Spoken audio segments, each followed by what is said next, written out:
Maoist పార్టీకి భారీ ఎదురుదెబ్బ తగిలింది. ఇప్పుడు మరికొందరు పోలీసులకు సరెండర్ కానున్నారు. మధ్యాహ్నం 3 గంటలకు తెలంగాణ డీజీపీ శివధర్ రెడ్డి ముందు మావోయిస్టు అగ్రనేతలు లొంగిపోనున్నారు. వారిలో కేంద్ర రాష్ట్ర కమిటీ సభ్యులు 37 మంది ఉన్నట్టు తెలుస్తోంది. మావోయిస్టు అగ్రనేతలు ఆజాద్, అప్పాసి నారాయణ, ఎర్రాలు ఉన్నట్టు తెలుస్తోంది.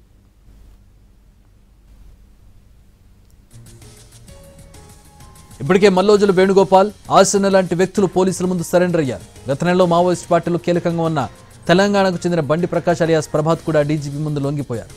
మావోయిస్టు పార్టీలో నేషనల్ పార్క్ ఏరియా అత్యంత కీలక ఆర్గనైజర్గా 45 ఏళ్లుగా సిపిఐ మావోయిస్టు పార్టీలో వివిధ స్థాయిల్లో పనిచేశారు.